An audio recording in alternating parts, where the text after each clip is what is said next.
Welcome back to Positive Talk Radio. Our goal is simple, to explore evolving ideas one conversation at a time.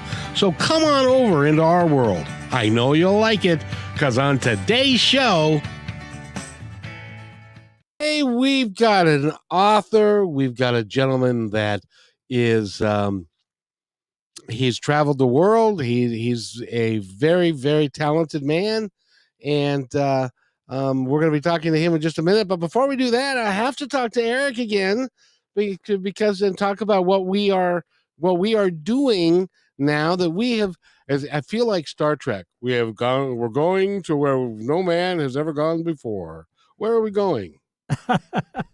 Well, thankfully, it's places where lots of men and women have actually gone before. Otherwise, it wouldn't really be worth doing.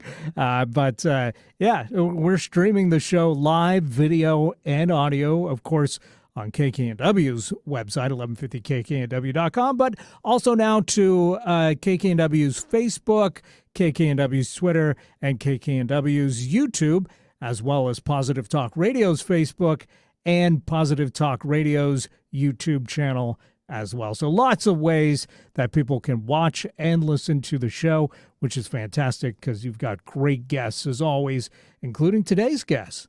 Yes, indeed. I'm very pleased with, I don't know, where did he go? He's here. He's ready to go when you are. Oh, okay, great. So we got to get the technology down for me to figure this out, because I'm, anyway. But no, Eric, he is a gentleman. He was in the military. He was in IT for a long time, and he also worked in Southeast Asia, and he spent some time in Vietnam. He's written a book about all of that called Sunrise in Saigon, and he's an amazing dude in his own right, and I've been looking forward to talking to him. He's got a. Unlike me, I have a degree in BS, but it's a completely different type of degree than the one that he's got. He's got a Bachelor of Science and an MBA and a global marketer and all of that kind of stuff. So Patrick, welcome to the show. How are you, sir? Kevin, thank you very much for having me. Eric, thank you for having me today. Love to be here. It's our pleasure. And of course, for folks just listening in, they can see this on the screen if they're watching, but it's author Patrick Greenwood. So folks need that information if they want to find his books, I'm sure. Yes. Did I say Patrick? You just said Patrick. Oh, gotcha. So there's a lot of Patricks in the world, Kevin. So there just thought we'd clarify that for folks.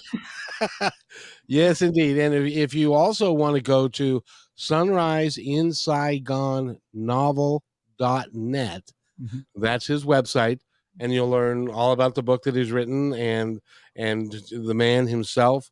And Patrick, again, welcome to the show. How are you, sir? Thank you, sir. Thanks, Kevin. Thanks for having me. And before we even begin, I wanted to make sure everybody knows that if they go and they buy this book, which is, I think, would be a lot of fun. It's a great novel in the spirit of like Tom Clancy and others. But you're doing something special with the proceeds. What are you doing? Yeah, so really the proceeds of the book and also coffee sales, I have a coffee website as well, is going to Helmets for Kids in Vietnam, and which is really kind of the gist of the whole storyline a little bit. During my travels in Vietnam early on in 2012, when I was cycling around, obviously you get a huge perspective of any country that you cycle in, but to actually see children that were having, not only trying to navigate their bikes, but navigating their bikes against 8 million scooters and cars was really something to really, take a deep breath on. And none of them had helmets. And so it was interesting. I reached out to the organization in 2019. I said, hey, I'm writing this book. I've got some coffee coming out that's going to support the book. I'd love to name you my benefactor. So Helmets for Kids in Vietnam has been around since 2000. It was originally started by President Bill Clinton when he made his trip to Vietnam. And this was one of his initiatives he had when he was making that very first trip as a U.S. president.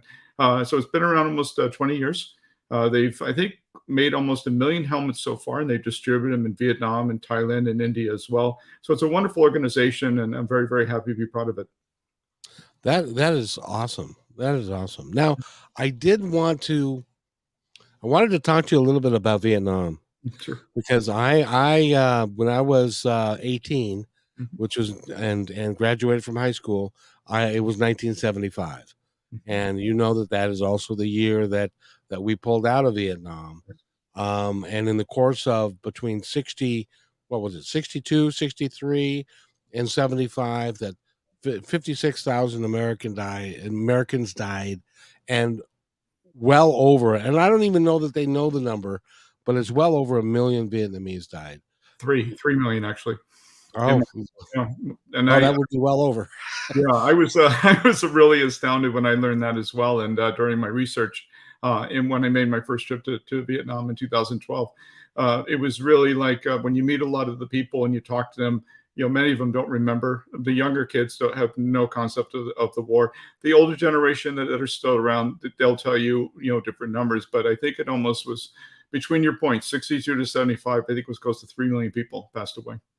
And I would have thought that there would be a sense of a grudge or hatred or something about the United States because of that war that lasted for so long, and the French before that, and they were literally a war for 30 years, Yes. or more. Well, very longer. Actually, China and Japan in the 30s, and then Japan in World War II in the 40s. Then you had the French in the 50s, and you had the Americans in the 60s and 70s. Then you had the Chinese in 78, and then you had Khmer Rouge in Cambodia in like 79, 80.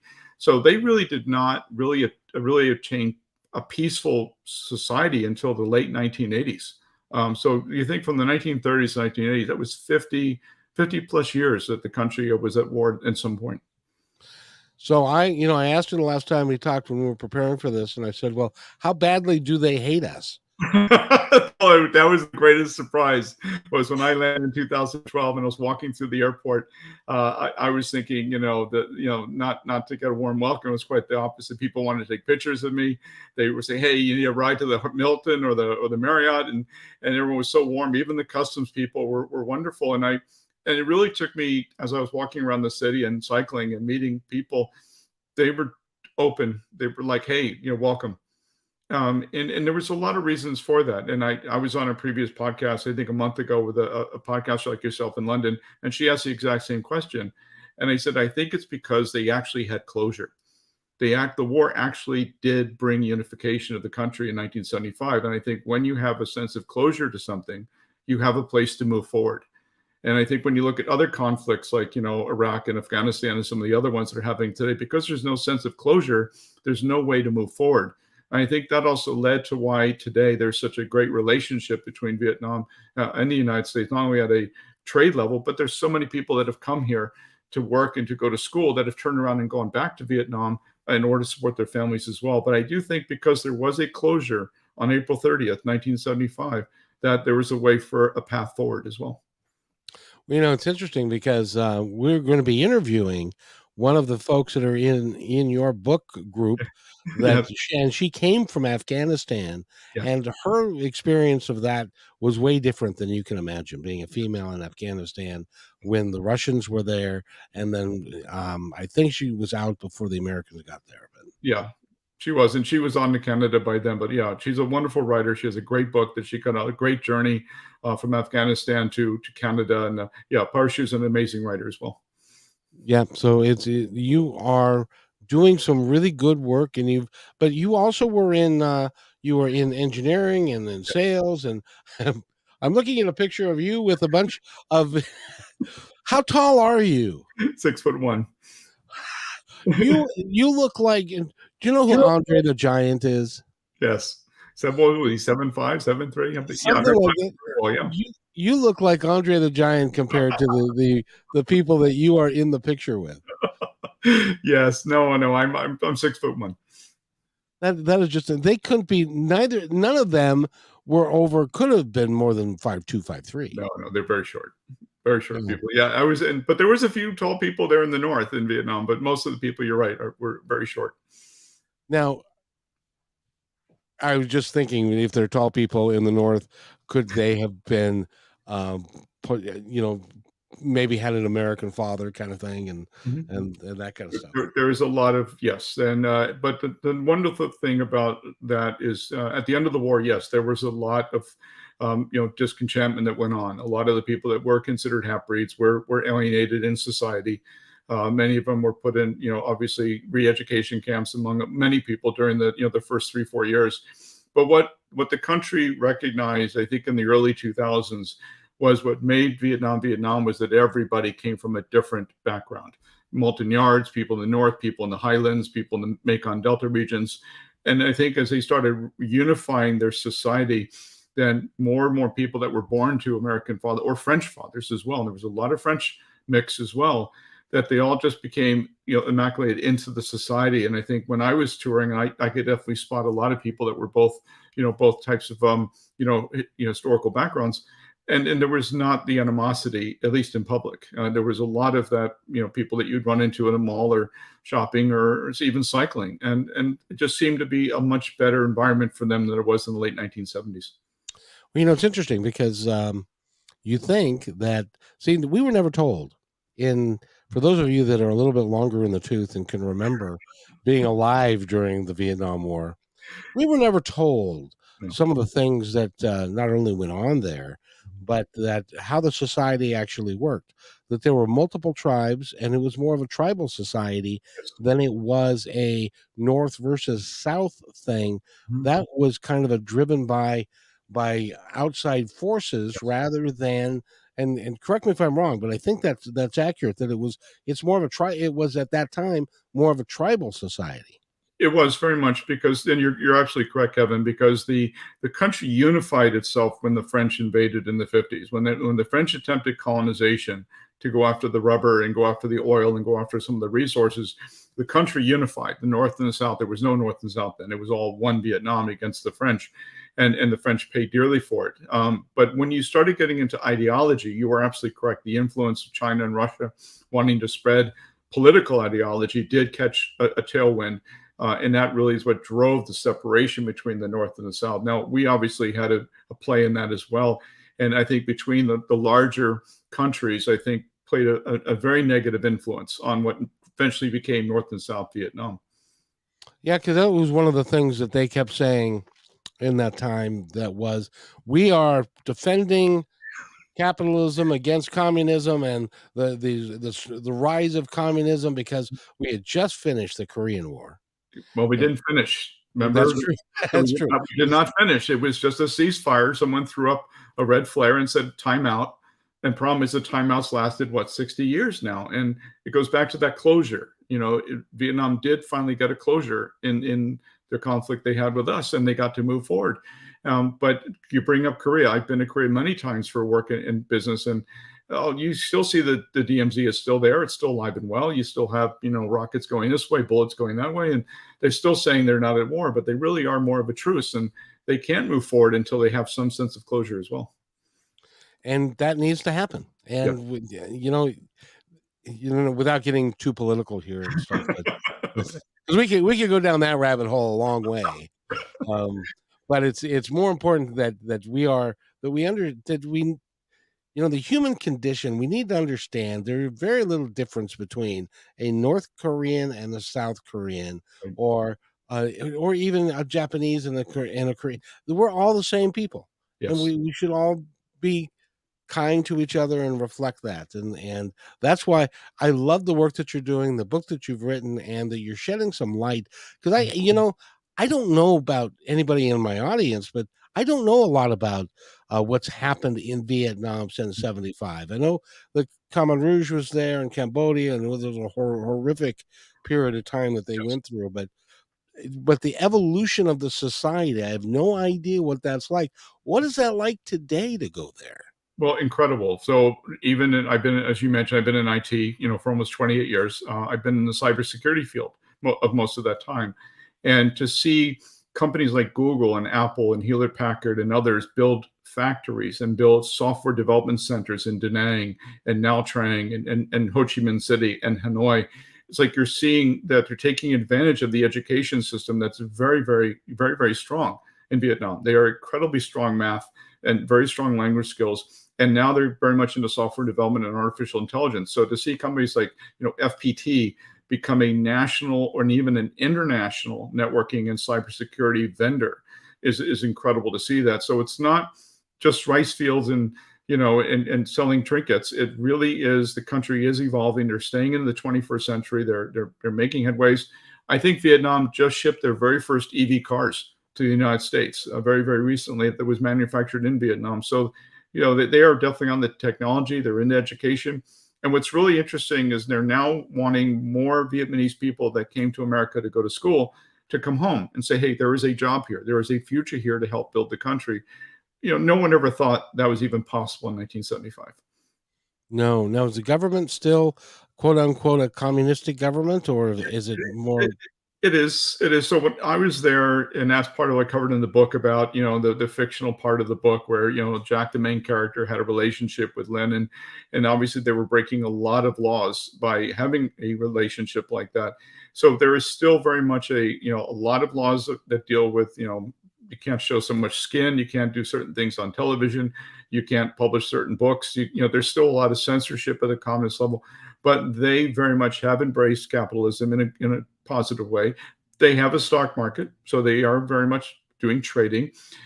What's interesting is they haven't bit into the Bitcoin nonsense, which I'm very happy to hear that. But they very much have open for trade. They have some great benefits because of, and I don't want to say this in a derogatory way, but they have a very big benefit from COVID because a lot of people wanting to move out of China, move supply chains. Vietnam was the next place that people moved a lot of their businesses to. So they are getting a lot of the growth from that as well. But the government still does things that you would expect a communist government to do, but you also are seeing people flourish. You're seeing a rise of the middle class. You're seeing poverty getting addressed finally, instead of it being pushed to the outlying districts and let people sort of find their way. You are seeing the government spend more and more time to look after all of its citizens, which I think is a positive step. I would think so, and also I think the introduction of some manner and form of capitalism Yes. will help, because I think there needs to be a blend, and Yes. I can understand a communist. Well, I can't really understand a communist country because it's all about power and that kind of stuff. But I have no idea how one even works. Yeah. Rather than, I know that somebody at the top gives the orders, and then everybody Everyone else follows. Yeah. the orders. And that could be a dictatorship. That could be anything you want to, because it's not a matter of, once you introduce capitalism, I thought communism was that everybody was equal and everybody shared with all the resources of what the country produced together and stuff like that. It never works out like that. No, that's the selling. That was the brochure on the way in. That's not the ebook on the way out. No. And I think many countries that have faltered, like Venezuela and Cuba, that have tried to stick by the original blueprint, realize that no, you're crumbling your society. But what makes Vietnam very, very appealing is it's a role model for countries that say, look, you can have your communistic ways, but you need to embrace and endorse Westernism in some form, and they have. And they've done it in education. They've done it in public assistance.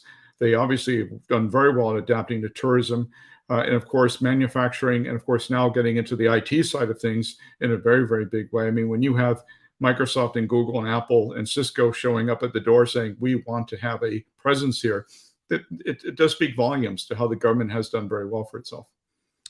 By the way, we're talking with Patrick Greenwood. He is an author. He's also an IT guy, and I cannot let this conversation go on without talking about you being an IT guy, and also the newest thing that's out there, which is called artificial intelligence. Yes. Where are we going with this stuff? Well, so great question. One of my things I do every day is I actually write blogs for clients. I'm actually a freelance blogger. And I work currently for about 9 customers worldwide. And I would say 60% of the articles I write is about how artificial intelligence and how it's relevant to what these clients are either building, supporting, or they're using internally. Now, artificial intelligence, the whole real gist of it, no matter how you slice and dice it, it's really about taking large amounts of information, processing the data, and coming back and saying, this is what we think is going to happen. We think, based on all this analysis and stuff we're doing and all this chopping up the numbers and bits and things, we think this is the trend. This is the likelihood. Someone goes into a store at 5:00 p.m., they're going to buy beer versus milk. That all came about through artificial intelligence. Now, artificial intelligence, the reason it's getting a lot more praise is that it's now evolving from being not just simply telling you the guy's going to buy beer, but it's going to tell you the likelihood of this guy buying Budweiser versus, Miller. And then it's going to be bottles or cans. Is it going to be a 6-pack or 12-pack? If it's Saturday or Sunday before the big game, it's going to be a case. If it's Monday morning when he's hungover, it's going to be a tall boy. That's what artificial intelligence really does. Now, granted, it's beyond beer. I know I love beer, but beyond the beer. But the point is that now what's happening in 2023 is now artificial intelligence is now going to go full Arnold Schwarzenegger Terminator. It's now going to be able to respond to cybersecurity attacks based on artificial intelligence. So the system is going to respond on behalf of the person for the first time. So we're processing all this attacks and vectors coming in on cybersecurity. We now have become smart enough to say, okay, what do you do about it? Well, I can't handle a million attacks at the same time. So I need artificial intelligence to start defending my network. And that's where AI is becoming responsive AI, or what they call adaptive AI this year. And that's really the part where we're starting to get into Skynet a little too much. But by 2024, you're now going to see not only systems, but you're going to see autonomous cars using AI. You're going to see people pulling up with, I've been holding their steering wheel, and someone has God forbid, somebody has a diabetic attack, and the car takes over and drives them right to the hospital. That's really the goal and gain of where AI really is going to go to, is because everything's become so connected. There's no way our brains can keep up with all these connections. So we need artificial intelligence to help us with that. What kind of time frame are we looking at? 2024. I think you'll start seeing autonomous cars communicating with Internet of Things sensors on the streets. You're going to start seeing hospitals getting cars pulled up with the drivers holding his chest. You're going to see pharmacies getting automatic renewals of medication because people said, oh, I'm out of insulin. Drives to the nearest pharmacy. It's already waiting for them. So I think some of those practical applications, especially for medical, I think we'll definitely see around 2024. There is a company, and I'm not going to give out the name because, quite frankly, they opened up at the end of last year, which would be 22, and they've already crashed their servers because of the number of people that are trying to buy this product. Yes. And this particular product is, and now correct me if I'm wrong, if this is how it works, is that you ask you ask this question or any question that you want an answer to. And it's like I asked a question, why Positive Talk Radio? Yeah. And so within a minute, it had gone through what appeared to be the entire scope, width and breadth of the entire internet, and found everything relevant to Positive Talk Radio, brought it all together and made sense of it in a 2-paragraph thing. Is that possible? Yes. Yes. So there is a lot of that happening today in the writing industry and publishing industry, that companies are looking at that kind of capability to write books. Instead of having writers do it, they're trying to say, well, there's enough content out there in the world, which is very true. There's enough content out in the world that AI can process it and come back and give you an objective opinion of what that is. Now, as what's becoming challenging is, and this happened to Adobe last year, was when you start applying AI to pictures, now you can start creating characters out of AI. Well, then who really owns the intellectual property of that picture? Was it influenced by somebody, or was it simply AI driven? So there's, I think, the same thing with text. I think you're going to see the same ethical battle as who really owns the words that come out of those tools, right? And the other point is that, is it really going to be original content if it comes from an AI engine, or is it going to be an acceptable content? And I think that's where this is going to get really, really, interesting. But I think ultimately it's designed to help. AI is very good on helping developers write software to say, what should be my next line of code? And it's smart enough to come right across the screen and say, here, paste this into here. Now your application works. So there is a lot of good, important reasons for it. But for it to create art and create words and books and stories and narratives, I think that's probably where it's going to run into a lot of roadblocks. Well, and one of the things that I was watching and paying attention to is the artificial voice thing. Yes. Where you've got now this artificial voice that you can program to be female, male, child, old, young, have different dialects and all that kind of stuff, and then they put that to commercials, Yes. and rather than having the human factor. But I can tell you this: they're not going to be able to make a AI that sounds like me. They're just Not not. at all. Not at all. No, you're one of a kind, Kevin, for sure. Do not worry, my friend. You will never be emulated or replicated at all. But I do think that there's a lot of people that are going to try and buy because they think it's an alternative way. The challenge is going to come down to is this really you? Is this really the product that you want to put out there that does not have an identity? And I think people are going to scratch their heads going, that's just a little too much. Flying cars, I feel you. It's coming, right? The whole having a hovercraft in my garage, I get that part. But the idea of it going too far, it's like looking at when Facebook came out with Metaverse. I thought Metaverse was very cool with the whole headphones and gigs, and you can do all these cool things. But it didn't do well because I think it takes things too far. I think it takes the visualization of a meeting to the point where you're no longer really sitting in a room anymore. Kevin and I hanging out, doing a high five between meetings. When you don't have that human touch anymore and you're now relying on that visualization, when does it really become real? And I think same thing. I think commercials, artificial voice, artwork, writing, I think people are going to stand up and say, okay, enough's enough. We still want some form of originality in the world. Exactly. Speaking of which, it's time for us to take a break. I've got a couple commercials that we need to run. We're talking, by the way, with Patrick Greenwood. He is an author. He's an IT specialist. He's rode his bicycle all around Vietnam. He really is a talented man. And I get the book, and the name of the book again is Sunrise in Saigon, and it really is exciting. So we are audio and video here on Positive Talk Radio. So we're going to actually play commercials that you can see now. It's pretty cool. So with that, we'll be right back in about 2 minutes. So stay tuned. Hey there. I'm excited that you're listening right now. And if you like what we're doing here, you're going to love positivetalkradio.net.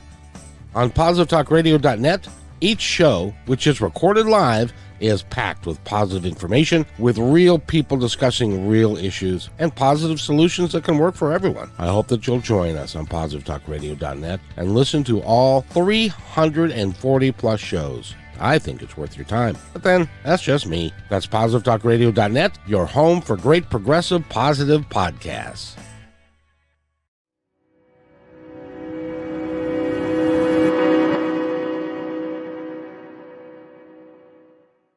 When you want to say more than words communicate, you can with flowers. Your custom boutique floral studio in Bothell, Washington is anaturaldesign.com, connecting you to nature through the language of flowers. Where your people are is where our flowers are beautiful. Your success is our goal. anaturaldesign.com at your fingertips today.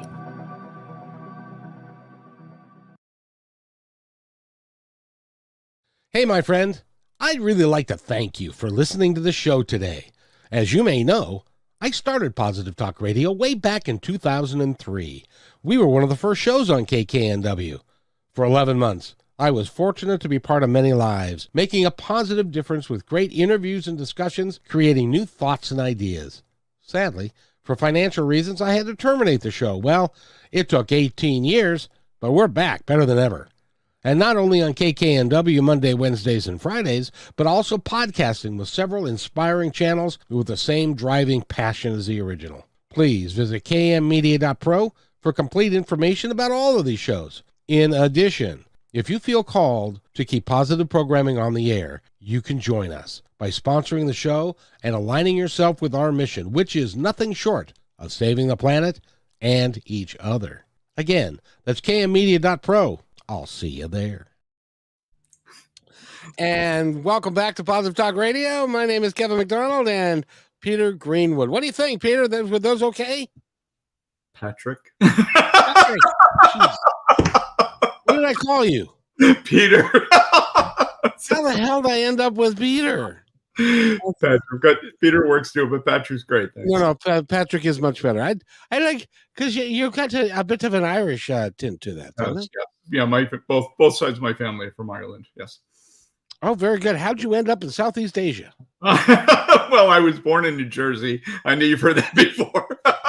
I was born in Jersey, and then I lived in Northern Virginia for most of my young adult life. Then I served in the Marine Corps in the 1980s, and I was stationed out here in California at Camp Pendleton. And then I did, after 88, I got into technology, just stayed here in the Southern California area. You know, a lot of good work, of course. The internet was growing back then. I mean, I remember Microsoft Windows in 1988 and Microsoft Excel in 1988. And I was in technology and worked in the area and had a chance, obviously, to travel the world and, you know, sell technology in Asia and Europe and other places as well. Did you think that that technology was going to take off and grow as fast as it has? Yes. So when I was 4, my father worked at Bell Laboratories in New Jersey, which was the old Thomas Edison lab. And in 1968, he used to take us into his office in some of the areas, and that was where fiber optic cabling was actually consumed. And when you actually see the idea of 1968, where they were talking about a laser fiber cable underground, you're like, well, what good is that? Well, I had no idea how much copper was underneath the street at the time. So to see fiber optic come in 68 and then realize that it was the birth of telecommunications that, you know, is still ongoing to now 40, 50 years later. So having a father in technology and having my mother was a nurse as well, we always had technology at home. We had the very first computer. We had a terminal with a phone we plugged in that we could play war games on the Pentagon computers. So I always grew up in tech. So I knew tech was going to take off. It wasn't until the early 80s when you started seeing Apple, Microsoft really become, you know, what they were, especially with Windows. And you're just shaking your head going, well, it used to be just one screen, one keyboard. What's this little plastic thing over here? And then suddenly you just saw it take off. But I was also working in networking at Cisco when the dot-coms were around.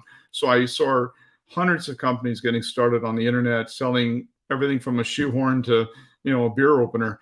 And they were all making money in some form back then. So no, I very much have, I've been through a lot of it, worked in industry for quite a while. Even today, being in cyber, I still write about it. It just amazes me, all the new stuff that keeps coming out, including artificial intelligence, of course.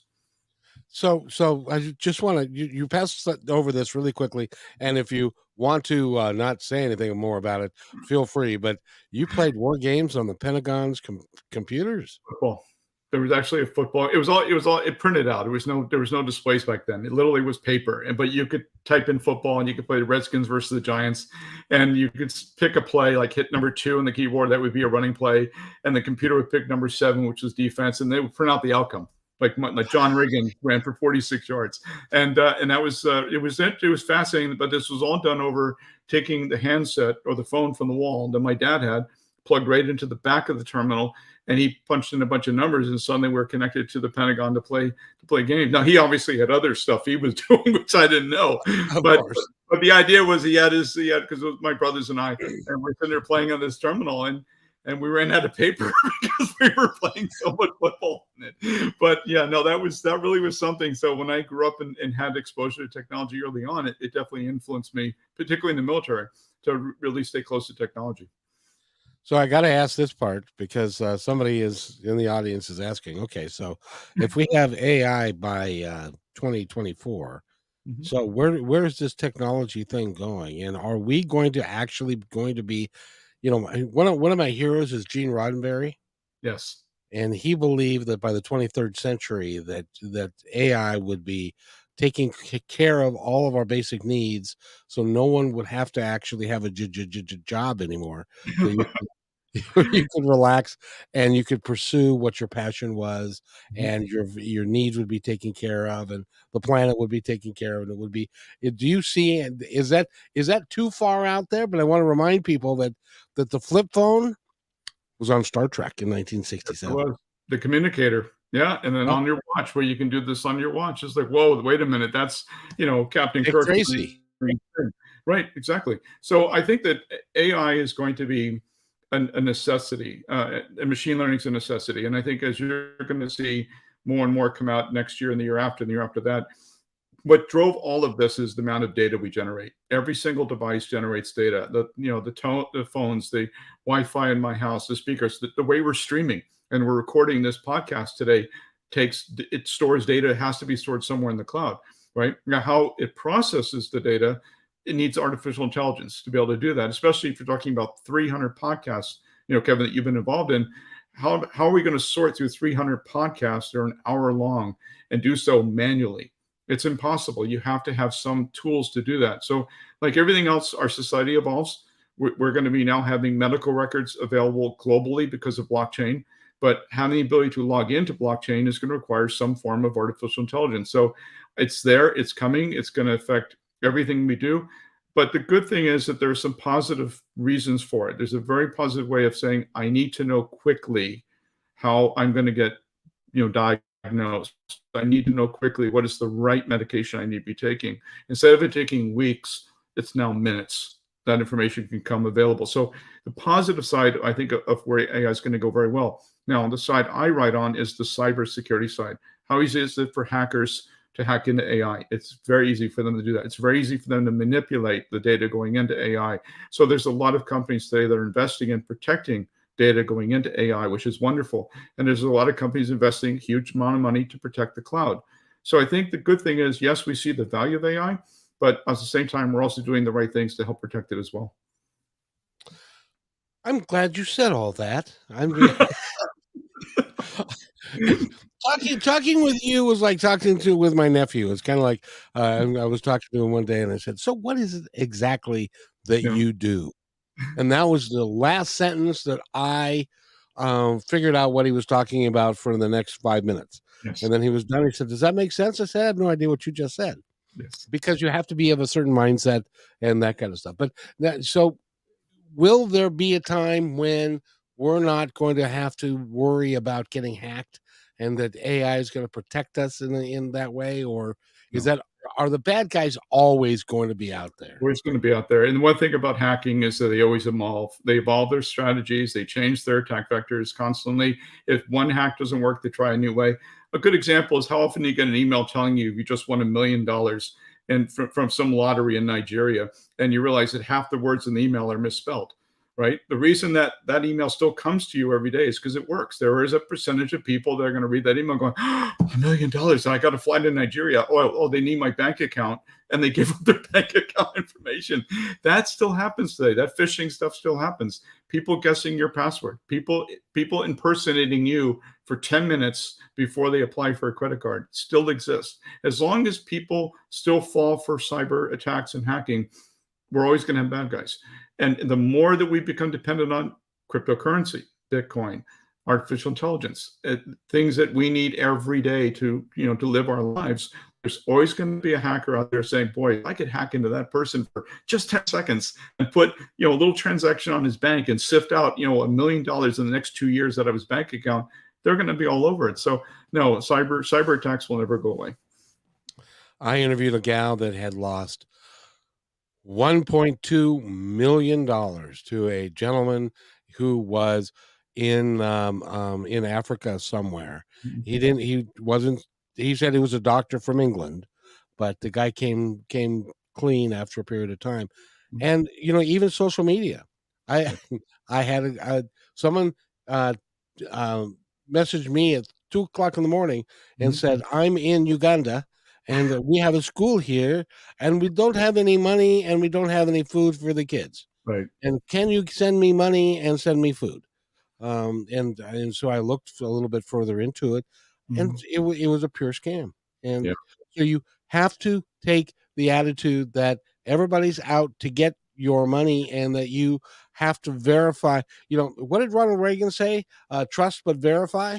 Correct. Yeah, and that's it. I mean, and you got it. It's your identity. Now, what I think is changing, which I think is a good thing, is in Europe when they passed GDPR, which is the General Protection Act, means that people now have the responsibility of their own data. They now can say, I don't want you to touch my data. My data is my data. That type of privacy is going to keep going. It's going to come here in America. It's going to be in other countries as well. So the ability for us to know that we're going to choose where our data is going to be stored, who can access it, so someone doesn't sell my data to Facebook or some other company to say, hey, my data is now being used for political reasons. I now have the ability to say, don't do that. And I think that's really going to be the balancing act of artificial intelligence. Yes, you can use analytics, but you do not include my data. I'm going to opt out. So I think you're going to see more and more opt-out laws come into place to help protect people. Say, I don't want to be part of that study. I don't want to be part of that survey, right? Don't include my information in that. And I think the more people gain control of their data, the less likely they're going to get scammed. Well, and and I'm glad to hear that that's coming down the pike, because as you know, it's like, and YouTube does it and Facebook does it. They have their algorithms that they do not share with people, and their algorithms change to suit them. And so so there's this whole industry, because I'm in podcasting and stuff, and so are you. This whole industry of trying to figure out what the algorithm is at YouTube so that you can defeat it and then go viral and make money.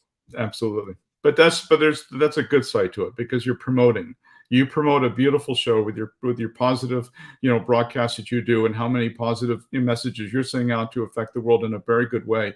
And I think you should have keyword searching. You should have search engine working for you to help get your message out to people that may not know your radio station even exists yet. So I think your show is a good example. You're a positive example of it. The negative example is when people are taking gambling sites and making it available for a 4-year-old, right? That's the part that, is where there needs to be some governance. But who should govern what? And I think that's what this whole blockchain decentralization strategy is going towards, is getting out of someone being an authority and saying, you know what, I don't want that person to tell me what to do with my data. I want my data to be here. And by the way, him, and her can access it. Nobody else. That's where 2003 is really going to be a big drive towards personalization of data ownership. I think that's a really good thing then. Very positive. Yes. Very, very good. So let's talk about, I know why I said Peter, because I had a guest on. His name was Peter Greenlaw, and you are Patrick Greenwood, but it's close. No worries. It's all peas. No problem. It's all peas, man. No problem. Patrick Greenwood is with us. He's written the book Sunrise in Saigon, and it is kind of it's a thriller in a cyber thriller or I said his name earlier. Tom Clancy. Yes, Clancy would do and stuff like that. Do you have another book in the works? Yes. So Sunrise in Saigon, which is this one here, actually was released on November the 30th. And over my shoulder, you can see that one. That is called Codename Dragon Vault. That is coming out in July of 2023, if I can get my editing down right. But that's the next one coming out. But Sunrise Saigon did come out on November 30th. It was released by Austin McCauley, who's my publisher. It was tagged as very much of a historical fictional with romance, of course. It is definitely inspired by some true events. So there is some nonfiction and fiction blend in the book as well. But one of the things that was very good about the book is it did reflect a lot on my first trip in 2012. And the book kind of touches a little bit upon, what I found surprising about the country, of course. But obviously, as you get towards the end of the book, it does turn very fictional. There is some introduction of some really, really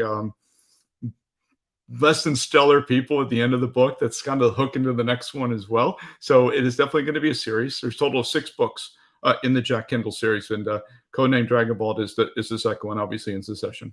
Good for you. How do you know that there are going to be 6 already?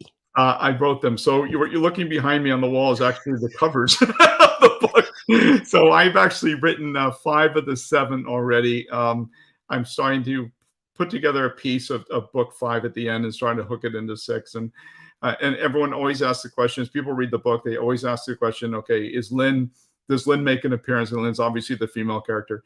And I said, no, she does not show up again until book 6. And to see the look of disappointment on people's faces is kind of fun to see. But I say, no, Jack moves on and, whatever. But it is fun when people have read the book. A lot of friends, family have come back and said, okay, what's real, what's not real? I said, well, that's why you have to read the book. Because when you read it, you're going to go, wow. Now, the reason this is such a big Tom Clancy thing, if you remember reading The Hunt for Red October, seeing the movie with Alec Baldwin, oh yes, you're going, okay, did that really happen? The level of detail Clancy put in his books was amazing. I mean, the submarines and the tactics and the different types of capabilities and the sonar. You're like, okay, this must have happened. There must have been a Soviet submarine that went, deep in the Atlantic. And they always come back saying, no, they never existed. So I was very influenced by Clancy's writing. And a little bit of Hemingway as well, but probably more Clancy's writing, that he wrote with such little detail. but he still called it a fictional novel. And that's what really inspired me in my writing, was to say, look, I've got some non-fictional events I'd love to include in there, but there's also a lot of fiction into it as well. But I want to make sure that it's a good blend, that people not only enjoy the story, but it does set up the hook, obviously, for the next book as well. I know one of the first things that you did when you went to Vietnam the first time, I can remember vividly in my mind's eye, the building of the embassy Yes. and the helicopters Yes. landing on the roof and then taking off. Yes. Is that embassy still in existence, or No. is it a hole in the ground? What is it? Well, not to give away too much of the book, but part of the book is, it does talk about Jack, the main character, and Lynn, who is his translator. That it's how they kind of schlepped through the town of Saigon looking for the embassy, because Jack was obviously very much, since he was 11, remembers that, the time life photo of the embassy and people trying to crawl over the barbed wire, and the Marines were holding everybody back until the last helicopter was there. But in truth to be told, in the non-fictional world that we live in today, it is now the U.S. consulate. The old building was torn down. The whole area was actually pretty much torn down. And the irony, and again, not to give away too much in the book, but the irony was, when Jack and Lynn finally found the building, it said U.S. consulate. And sure enough, right across the street from the consulate was a Hard Rock Cafe restaurant. so it does tell you a little of the innovation that's going on there. But in the book, it does talk about the journey of and that's why when I wrote the book, when I signed the book and I pen it out to people to thank them for reading it, I do say enjoy the journey, because the book is very much a journey from Jack's life, and Jack turning his life around, going to Vietnam, and then life after Vietnam, and then things he wants to do to make himself having a better life. And it really is about that journey that we all have in our heart, that we always said, God, I wish I would have gone to Tahiti when I was 40, or I wish I would have taken this job. So the book very much ties into people's choices in life and saying, I should have taken that journey. In this book, on the fictional side, is that Jack made the decision to make that journey, risking a lot of his personal and obviously his health to make this journey. And obviously, obviously the outcome is the way the book ended. And I love that aspect of the book, because what we don't want to do in this life is to end it and have regrets about not doing the things in life that are important. Yes. And loving your family, taking care of people, doing all of those things, those are really important. Now, I had to ask you, because I generally don't know, and I'm pretty historically aware and stuff, but do we have diplomatic relations Yes. with Vietnam? Oh, absolutely. There's an embassy in Hanoi, and there's a consulate in Ho Chi Minh City, which is what Vietnam, or Saigon, is now known. And yes, there is a lot of trade. There's a lot of westernization, and not only us, but when I was there, I stayed at the Renaissance Hotel in District 1 by the river.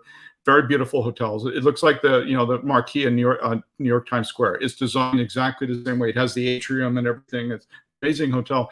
But you heard German, Russian, French, Italian, Spanish, Portuguese. You heard languages from all over the world: Japanese, Korean, Filipino. You heard all these languages, in the hotel. So it is definitely an international place, not only for commerce, but for tourism as well. Well, that's pretty awesome. Now, did you make it all the way up to Hanoi? No, not quite. I did actually go the other way. So my first cycling tour, which again I cover a little bit in the book, starts in Saigon, or Ho Chi Minh City. We rode all the way to the Cambodian border, which is true. And then we went down in the Mekong Delta and rode around the entire Delta region. Then we kind of came out to the southern end of Saigon through one of the districts. But Saigon has 13 districts, and I actually cycled through all 13 of them during my time. So I did a lot of street riding, and I actually, in real life, I filmed it with a GoPro camera, and I was weaving in and out of cars, scooters, traffic, and that also is what inspired, when I found out about, helmets for kids. Right. It's these things that are manufactured in Vietnam for kids. They have my logo on it. My cycle rider helmet logo's on it as well. But to actually cycle, obviously, I had a helmet on. I had my GoPro camera going crazy.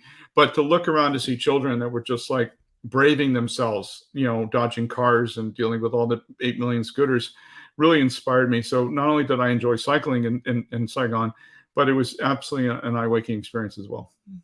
You are a special dude, I do have to tell you. Thank you. And Patrick Greenwood has been our guest, and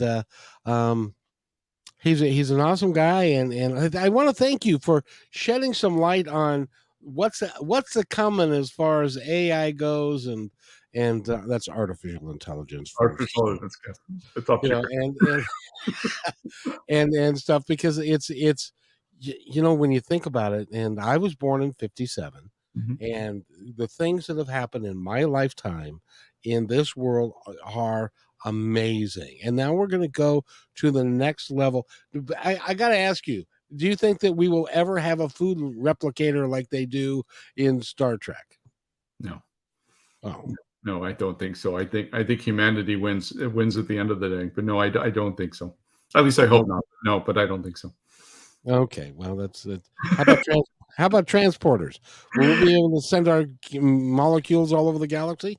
Yeah, but the first time somebody gets lost, somebody will get food. So no, I don't think we'll be transporting ourselves. I think there's enough. The funny thing is, and I love the way you're talking a lot about Star Trek, and I was a huge fan of Star Trek as well growing up. I remember the pilot, of course. If people don't remember who Christopher Pike was, they never saw the pilot. But even Right. the pilot, with the fake guns, you're like, okay, where's there ever going to be lasers? Now the Navy has lasers on the ship shooting down missiles. So I think Gene Roddenberry was very visionary in so many ways that we can always say thank you to him. But I do think that humanity is going to look at everything and go, okay, cool, but. And the other thing is also we need to up our education to match the forward way. You can't think of 1960s education in 2023, right? You have to think about improving education so we can take advantage of all these wonderful advancements. And the first country that can harness AI and harness these advancements for the better of their society is going to win. They're going to win the day. If we don't up our education, help our kids become better educated, and our adults becoming better educated, we won't be able to take advantage of any of this stuff either. We're gonna fall behind in the race, and Exactly. somebody else is gonna take it right out from under us. Absolutely. So in any event, Patrick Greenwood again. Before we go, Mhm. you have a podcast. Yes, Tell I me do. about your podcast. Yeah, so I runs it on Saturdays at 10 a.m. It is called Writers on Writers over at Triple Espresso. I have writers just like yourself come on. We talk about the books. We talk about what their projects they're working on. It allows the writers to come on and just talk about anything you want. And I've had some wonderful writers. In 2022, I had almost 20 writers come on, talk about their book releases, why they wrote it, what kind of blogs are they, supporting. And all of us talk about marketing. How do we market our books? How do we get into right podcasts? And the opportunity to be on your show today, Kevin, has been an absolute honor for me. And I thank you for helping writers like myself get on and get our word out about help promoting our book as well. It is humbly my pleasure to be able to help you, because I don't know how you guys do what you do, but I applaud what you do, and I really enjoy it. Now we've only got like 2 minutes left, so I want to give you the opportunity to tell our audience that's listening today and those that will be listening in the future anything that's on your heart that you would like them to know. I hope they love the book. Sunrise Saigon is available on Amazon.com. It's also available on BarnesandNoble.com, Walmart.com as well. Anywhere and anywhere that you can buy a book, you can definitely get the book as well. It is about life's journey. I hope that you enjoy the book. Please leave a good review on Amazon. That's how writers always get recognized as well. But more importantly, the book is supporting Helmets for Kids in Vietnam. I raised almost $2,000 last quarter just on selling coffee and also selling books to help. And my goal this year is to provide 1,000 helmets to these kids as well. But no, please enjoy the book. And if you have any questions, go to my website, Sunrise in Saigon, novel.net. You'll definitely see my movie trailer up there as well. It's a really nice movie trailer, by the way. Thank you. Yeah, I've been getting a lot of praise from it. Yeah. And by the way, your podcast again is called Writers on Writers over at Triple Espresso. And you sound like, when you're talking just on a regular basis, you sound like you've had a triple espresso. Oh, several. Actually, I did. See, I actually have my little coffee mug here, and I have my coffee brand here. So if you want coffee to support, it's from Cycle Rider, 3 espresso.com. And you can get it online. Is it on your Absolutely. website? Absolutely. So they can go to your website and get it? Yes. So Cycle Rider 3 espresso.com is my coffee site. And you can buy, I have Sunrise in Saigon coffee up there. I have a coffee mugs. All proceeds of the coffee and coffee mug sales go to Helmets for Kids as well. You, sir, are a shining example of someone who can take a lot of time to give back, to do something worthwhile for the world. Not Not that anybody needs something worthwhile for the world, but we do. Thank you. And I want to thank you very much, Patrick, for being here. Go to his website, sunriseinsaigonnovel.net. Thank you, And, Kevin. Thanks for having me here today. Oh, thank you. And we will see you on Friday, everybody. And by the way, remember, be kind to one another because each other's all we've got. We'll see you on Friday at noon.